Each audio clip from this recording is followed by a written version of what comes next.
Welcome to Our Girl Relationships. On this channel, we discuss day-to-day problems people face in their lives. Let's start with the video.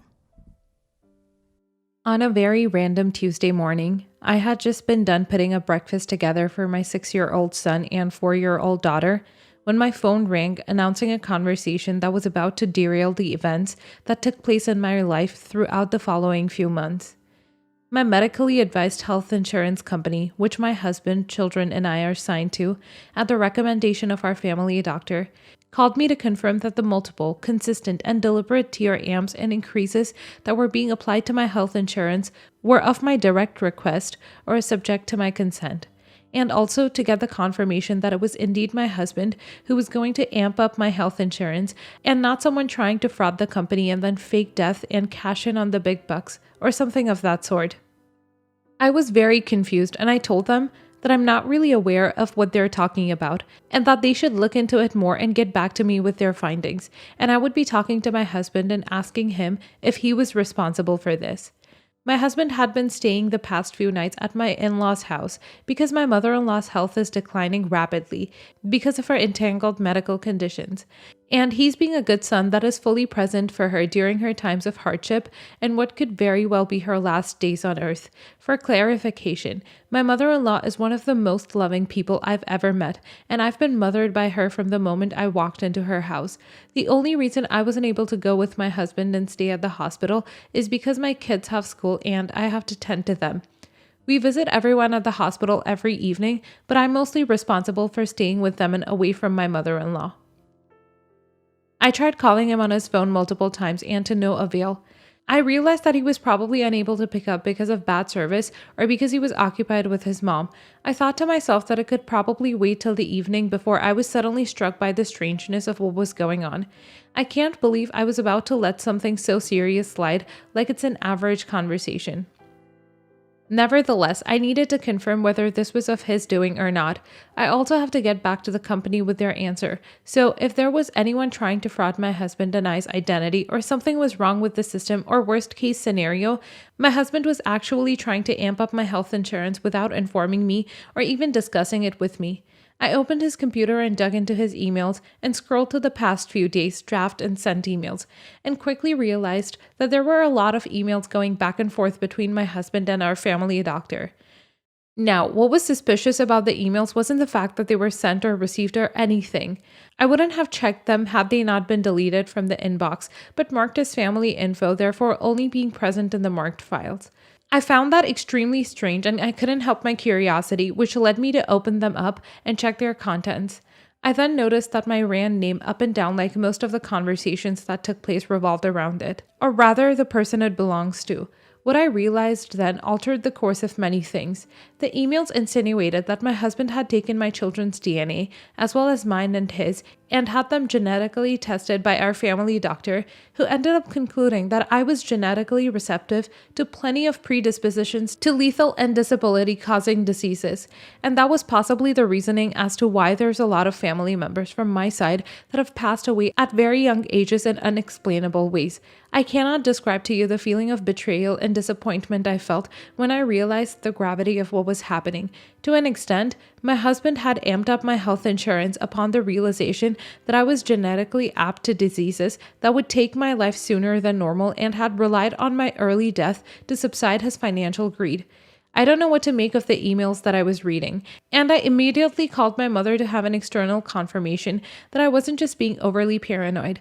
I felt alone all of a sudden and felt as though my husband was a stranger to me. The only thing I could think of was all those women whose husbands went broke and basically invested in cranking up their health insurance and then killed them heartlessly.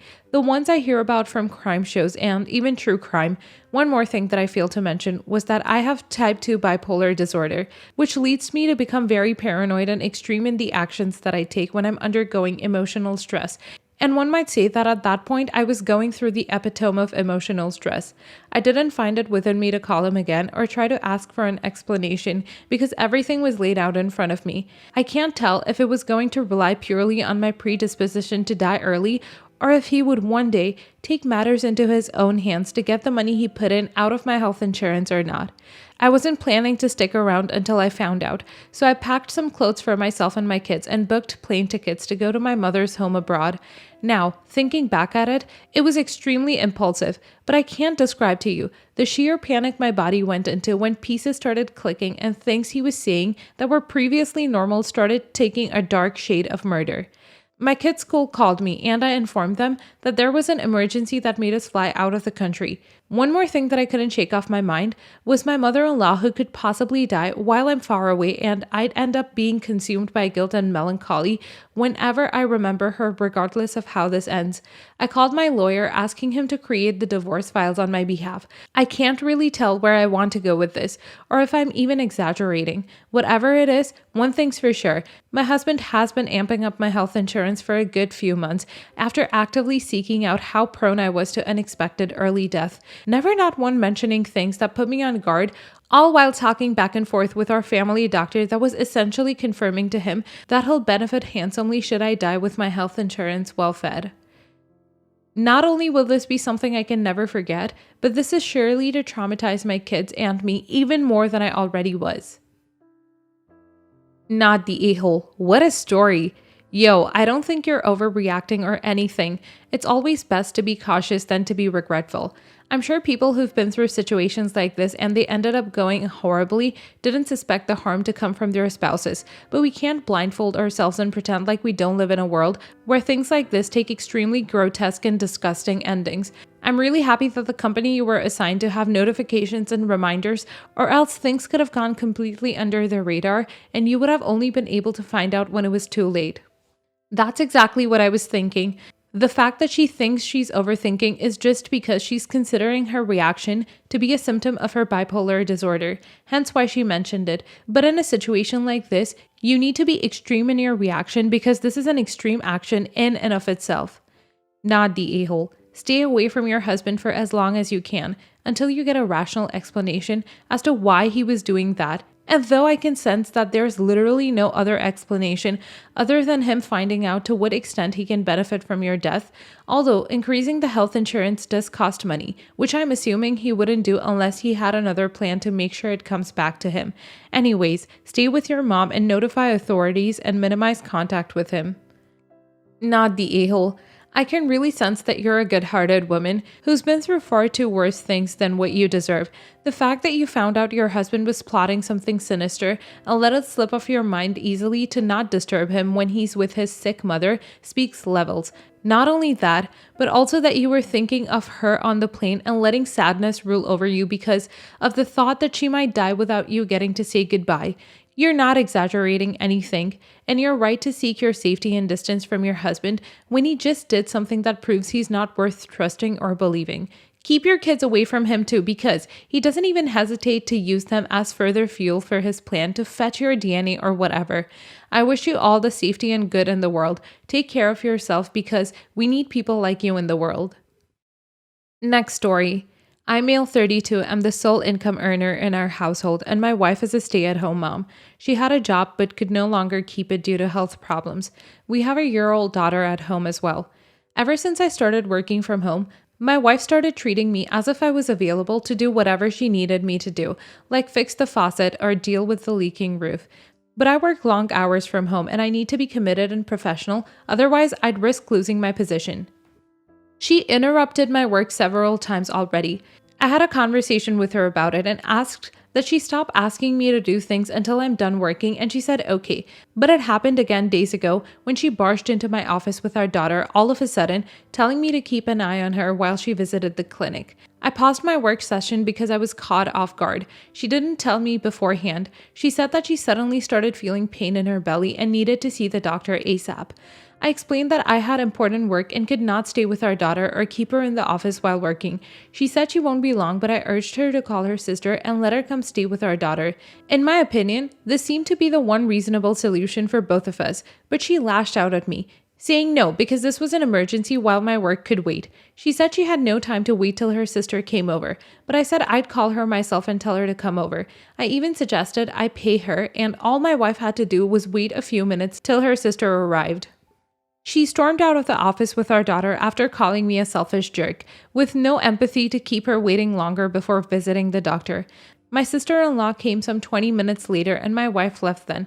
I tried calling her to check on her, but she purposely hung up on me few times, and when she got home she was still pretty mad at me, which I don't get because I think that I provided a solution that allowed her to go to her doctor's appointment and allowed me to resume my work session, but no, she kept talking about what a horrible partner and father I was, to refuse to provide help when she needed it, and refuse to sympathize with her difficult situation and making her wait for her sister when she needed to see the doctor ASAP. She's now refusing to speak to me altogether. I think my compromise was reasonable. I don't really get why she got so mad over it. Was I the a-hole?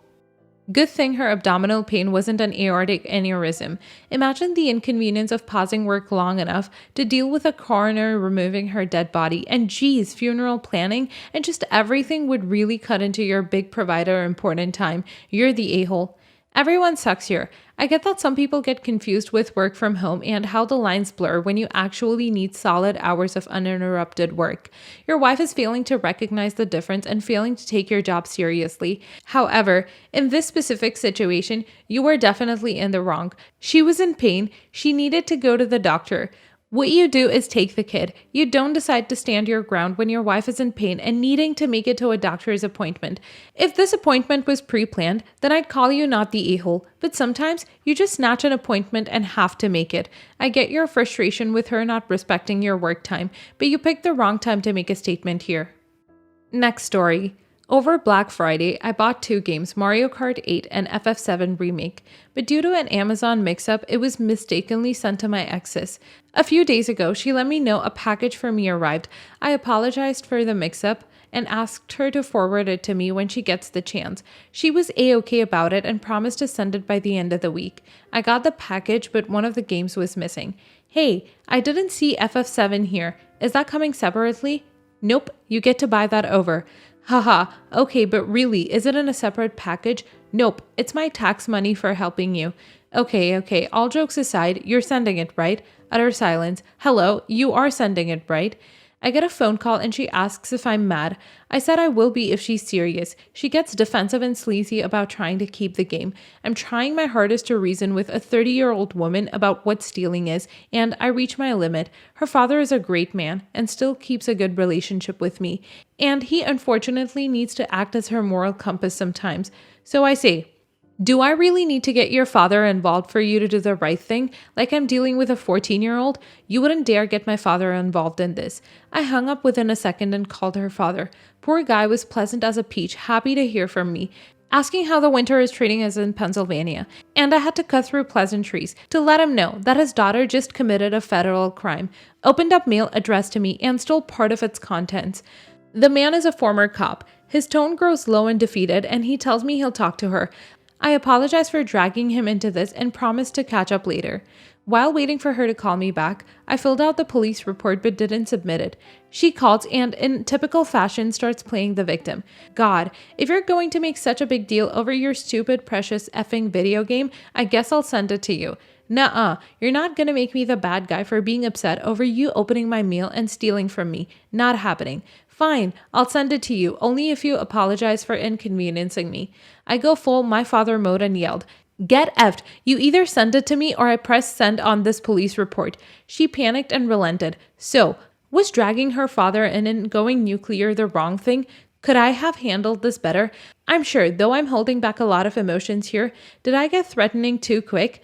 Thanks if you made it through this disaster. Hopefully it was worth your time. Not the a-hole. First of all, great job on the write-up. You used quotes and switched characters with sentence breaks and everything. Kudos on the grammar and proper storytelling. Would just file my own report to the police and Amazon for this. They would easily write it off and send another. Not the a-hole. She stole from you, tried to claim what she stole as tax, refused to give you what she stole, and only started to return your stuff when you told her dad. You could have easily passed her dad and just sent in a police report. You did her a favor by getting her dad involved. Next story. Me, 35 male, and my ex-wife Natalie, 34 female, have a daughter Shannon, 13 female. We were married for 10 years but had a lot of issues communicating, and I hated her money management. We argued about money constantly, and eventually this led to us divorcing when Shannon was 8. It wasn't a great divorce and at times got personal. Natalie has gotten married to Trevor, and Trevor has 2 kids from a previous relationship. I've been dating Alana for 2 years now and she has no kids. Now to the problem. Every single year since Shannon was 4, we have gone to Disney after Christmas, and it's a very special trip. Even as co-parents, we have done this trip, sometimes bringing our parents as well. It can be a grind, all being in the same room together, as I really dislike Natalie. But we make it work. This year, though, Natalie calls me and tells me she can't afford her half of the trip this year. Trevor doesn't have a job and she can't afford gifts for his kids, Christmas and this trip. She asks if I'll pay for it and I refuse. Been in this situation plenty with her, and I'm not giving this woman any more of my money. Shannon comes home from her mom's, upset, saying that she heard the trip might not happen unless daddy, me, makes it happen. I got enraged and called Natalie to tell her the trip won't be happening because of her, not me. I sit down and tell Shannon the real reason we can't go on the trip. I offer her the chance to start a new tradition and we can do something closer to home and suggest skiing or maybe an indoor water park. She's incredibly upset but understood. But when she went back to her mom's, I guess she yelled at her mom and accused her of ruining Christmas, etc. Shannon has now asked to stay at my place for the time being. My ex is saying I turned our daughter against her, and I've gotten calls from my ex-in-laws calling me an a-hole, but my family thinks I did nothing wrong. Am I the a-hole? Everyone sucks here. You are both acting like kids. Stop putting your child between your fights. Edit. First, when I read it, there was a lot of info about the ex and it sounded very petty. Later, he added comments with more info and it sounded that original poster handled the situation good, if it is as he said. But OP will get the everyone sucks here verdict from me. The kid is mad and thinks Christmas is ruined because mom is poor and can't take her to Disneyland. You guys have raised a spoiled kid, honestly, and now you're reaping what you guys have sown. This time, it's the mother that can't pay. Next time, it might be you, OP. Everyone sucks here. Your ex should not have thrown it on you to fix this problem. And both of you, your daughter at age 13 is old enough to understand that an annual Disney trip is an incredible luxury, not an entitlement, and that sometimes things happen in life that mean you have to scale back. It is not okay that she yelled at her mom for ruining Christmas, no matter how much you might feel your ex deserves it.